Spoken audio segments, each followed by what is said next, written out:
যেতিয়া জিলাৰ সৰ্ববৃহৎ বিষয়া DM অনিতা শৰ্মা তেওঁৰ বৃদ্ধা মাকৰ চিকিৎসাৰ বাবে হস্পিটেলত উপস্থিত হৈছিল, তেতিয়া হস্পিটেলত থকা চিকিৎসক, নাৰ্ছ আৰু সমস্ত কৰ্মচাৰীয়ে তেওঁক দৰিদ্ৰ আৰু ভিখাৰী বুলি ভাবি হস্পিটেলৰ পৰা ধাক্কা মাৰি বাহিৰ কৰি দিছিল আৰু কৈছিল যে তোমাৰ দৰে লোকৰ বাবে এই হস্পিটেল নহয়, তোমাৰ সামৰ্থ নাই, ইয়াৰ পৰা গুচি যোৱা, অন্য ক'ৰবাত গৈ দেখুৱাবা, যদি দেখুৱাব নোৱাৰা তেন্তে মৰি যাবলৈ দিয়া, এনেও বয়স ইতিমধ্যে শেষ হৈ গৈছে, এতিয়া কোনো লাভ নাই, জীয়াই থাকি যোৱা ইয়াৰ পৰা, এই ঠাই তোমালোকৰ দৰে মানুহৰ বাবে নহয়।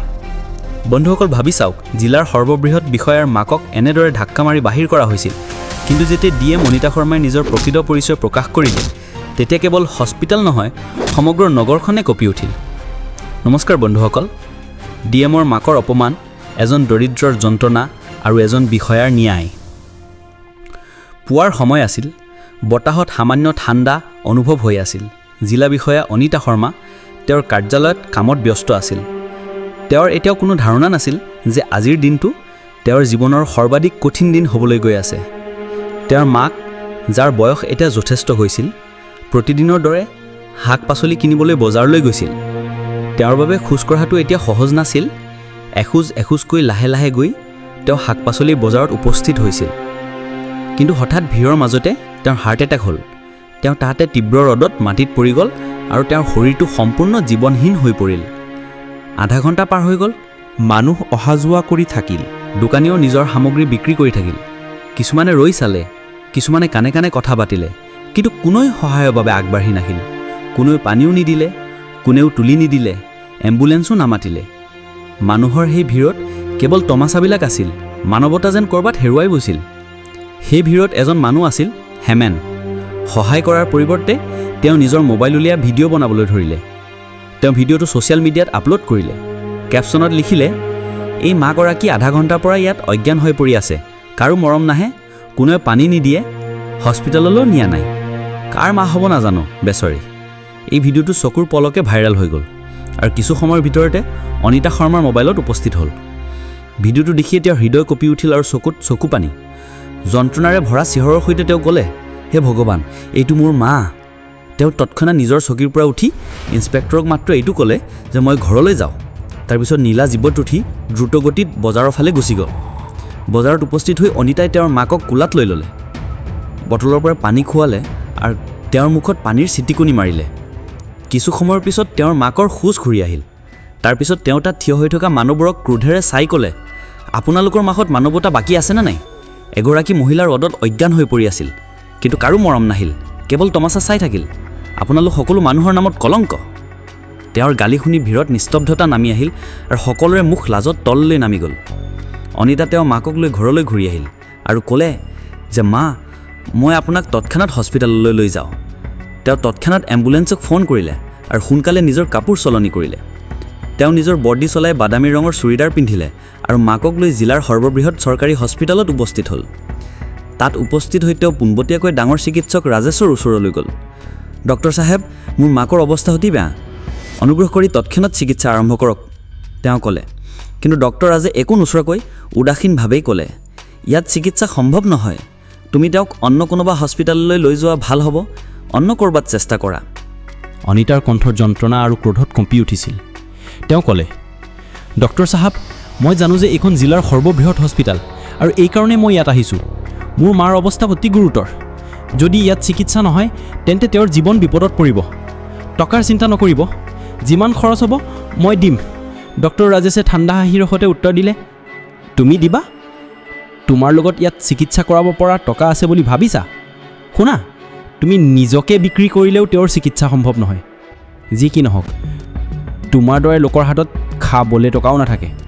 এই কথা শুনি অনিতাৰ তেজ গৰম হৈ উঠিল। তেওঁৰ মুখখন ক্ৰোধত ৰঙা হৈ পৰিল, কিন্তু তেওঁ নিজকে সংযত কৰিলে। গভীৰ নিশ্বাস লৈ তেওঁ ক'লে, চাওক, মই দৰিদ্ৰ নে ধনী সেইটোৰ সৈতে আপোনাৰ কোনো সম্পৰ্ক নাই। আপোনাৰ কাম হ'ল চিকিৎসা কৰা। মই কৈছোঁ যে যিমান খৰচ হ'ব মই দিম, টকাৰ চিন্তা নকৰিব। মোৰ মাৰ তৎক্ষণাত চিকিৎসা আৰম্ভ কৰক, নহ'লে আপুনি বহুত পছতাব লাগিব। ডক্টৰে হাঁহি হাঁহি তাতাচিল্য কৰি ক'লে, কি ক'লা? যদি মই চিকিৎসা নকৰোঁ তেন্তে মই পছতাম? মই তোমাৰ কোনো আত্মীয় নেকি যে তোমাৰ মাৰ কিবা হ'লে মই পছতাম? তুমি মোৰ কি কৰিবা? বক বক কৰি নাথাকিবা, তেওঁ ক'লে ঘৰলৈ যোৱা, যি কি নহওক তেওঁৰ বয়স শেষ হৈ গৈছে, এতিয়া কিবা হ'লেও তোমাৰ কি ফৰক পৰিব? তুমি এতিয়া যুৱতী, নিজৰ প্ৰতি মনোযোগ দিয়া। এই কথা শুনি অনিতাৰ হাত কঁপিবলৈ ধৰিলে। তেওঁ কিছু সময় নীৰৱে থিয় হৈ থাকিল।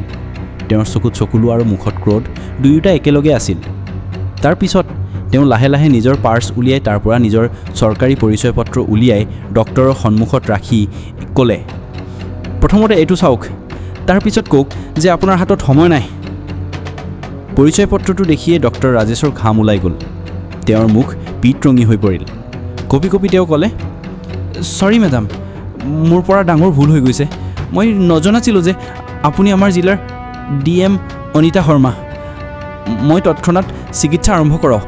আপুনি চিন্তা নকৰিব, মই সম্পূৰ্ণ চেষ্টা কৰিম যাতে আপোনাৰ মা সুস্থ হয়। ডক্টৰে তৎক্ষণাত কৰ্মচাৰীসকলক দৌৰাবলৈ ধৰিলে। অনিতাৰ মাক ষ্ট্ৰেচাৰত লৈ যোৱা হ'ল। নাৰ্ছসকলে দৌৰি দৌৰি ঔষধ আনিবলৈ ধৰিলে। অনিতা তাতেই থিয় হৈ আছিল। বাহিৰৰ পৰা শান্তত যেনা দেখা গৈছিল, কিন্তু ভিতৰত তেওঁৰ ক্ৰোধ উঠলি উঠিছিল। তেওঁ মনে মনে ভাবি আছিল, এই লোকসকলে চৰকাৰী হস্পিটেলত দৰিদ্ৰৰ সৈতে এনেদৰে ব্যৱহাৰ কৰে। চৰকাৰে এই লোকসকলক দৰমহা দিয়ে যাতে এইসকলে অসহায় লোকৰ চিকিৎসা কৰিব পাৰে, কিন্তু এইসকল ধনীৰ চাটুকাৰিতাত লিপ্ত হৈ দৰিদ্ৰক ধাক্কা মাৰি বাহিৰ কৰে। এনে লোক ডক্টৰ বুলি কোৱাৰ যোগ্য নহয়। তেওঁৰ মুষ্টি কঠিন হৈ পৰিল। তেওঁ ঠিক কৰিছিল যে এতিয়া এনেদৰে চলিব মৰে। কিছু সময়ৰ পিছতে এগৰাকী নাৰ্ছ আহি ক'লে, মেডাম, আপুনি চিন্তা নকৰিব, আপোনাৰ মা এতিয়া সুস্থ, কিন্তু এসপ্তাহৰ বাবে আপুনি তেওঁৰ লগত ইয়াত থাকিব লাগিব। চিকিৎসাৰ কিছু সময়ৰ পিছত অনিতা তেওঁৰ মাৰ ওচৰলৈ গ'ল। তেওঁৰ মাৰ অৱস্থা আগৰ তুলনাত যথেষ্ট ভাল আছিল। মাক সুস্থ দেখি অনিতাৰ চকুৰ পৰা চকুলো বৈ আহিল। তেওঁ মাকক সাৱটি ধৰিলে আৰু মা জীয়েক দুয়োৱে কান্দিবলৈ ধৰিলে। মায়ে মনে মনে ভাবি আছিল, মই মোৰ ছোৱালীক পঢ়াবলৈ কিমান কষ্ট কৰিছিলোঁ। আৰু অনিতাই ভাবি আছিল, আজি যদি মোৰ মা নাথাকিলেহেঁতেন তেন্তে মোৰ কি হ'লহেঁতেন। কিন্তু আজি তেওঁৰ এই অৱস্থা দেখি মোৰ হৃদয় যন্ত্ৰণাত ফাটি গৈছে। তেওঁৰ চকু দুটা অহৰহি ভিজি আছিল। পৰৱৰ্তী 2 দিন আৰু 2টা ৰাতি অনিতা তেওঁৰ মাৰ লগত হস্পিটেলতেই আছিল। মাৰ যত্ন লৈ তেওঁ ঠিক কৰিছিল যে এই অন্যায় এনেদৰে চলি থাকিব নোৱাৰে। 3য় দিনত থানাৰ পৰা ফোন আহিল। ইন্সপেক্টৰে ক'লে, মেডাম, আপুনি তৎক্ষণাত মিটিঙলৈ আহিব লাগিব, অতি জৰুৰী বিষয়।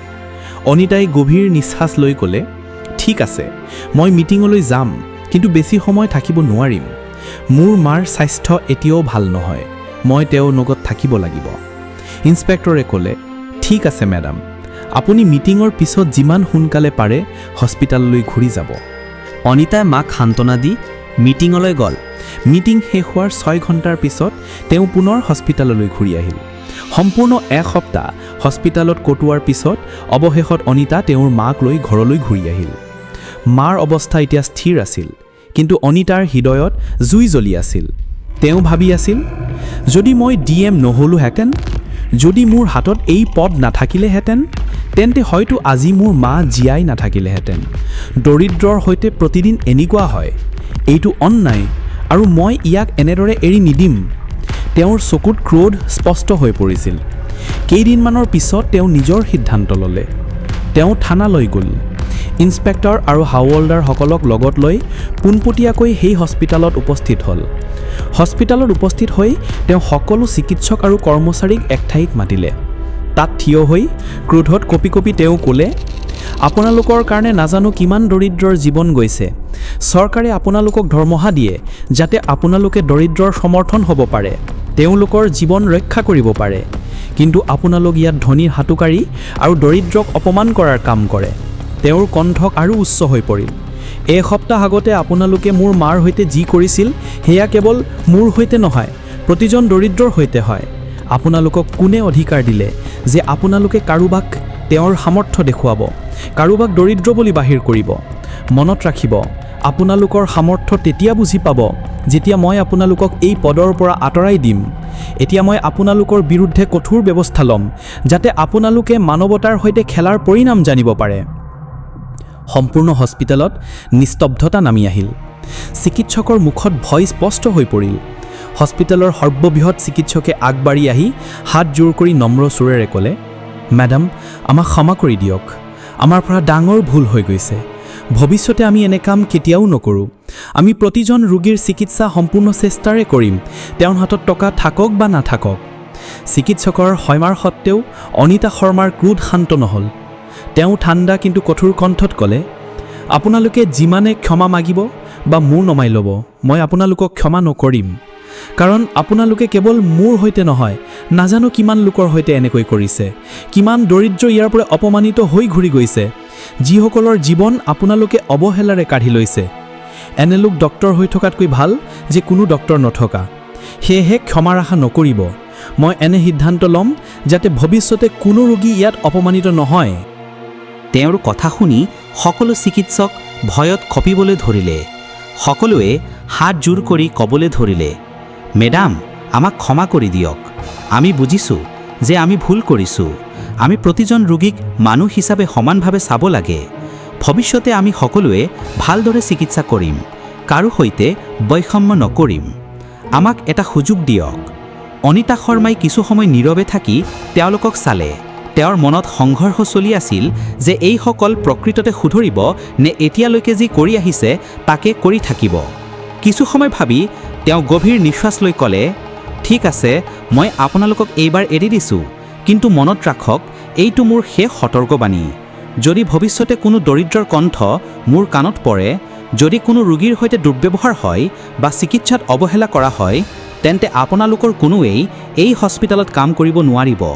মই আপোনালোকক চাকৰিৰ পৰা বৰখাস্ত কৰিম আৰু এনে শিক্ষা দিম যে আপোনালোকে জীৱনভৰ মনত ৰাখিব।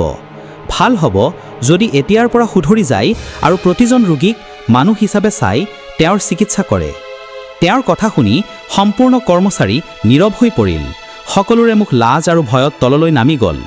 অনিতাই ইন্সপেক্টৰ আৰু হাবলদাৰসকলক ইংগিত দি ক'লে, বলক। তেওঁলোক তাৰ পৰা ওলাই গ'ল। সেইদিনৰ পাছত হস্পিটেলৰ চিত্ৰ পৰিৱৰ্তন হৈ গ'ল। চিকিৎসকসকলে বুজি পাইছিল যে জীৱন প্ৰতিজন মানুহৰ বাবে সমানভাৱে মূল্যৱান, ধনী হওক বা দৰিদ্ৰ। তেওঁলোকে নিজৰ আচৰণ সলনি কৰিলে আৰু প্ৰতিজন ৰোগীক মানৱতাৰ দৃষ্টিকোণৰ পৰা চাবলৈ আৰম্ভ কৰিলে। বন্ধুসকল, যদি এই কাহিনী ভাল লাগিছে তেন্তে চেনেলটো ছাবস্ক্ৰাইব কৰক, ভিডিঅ'টো লাইক কৰক, বন্ধু-বান্ধৱী আৰু পৰিয়ালৰ সৈতে শ্বেয়াৰ কৰক। ধন্যবাদ।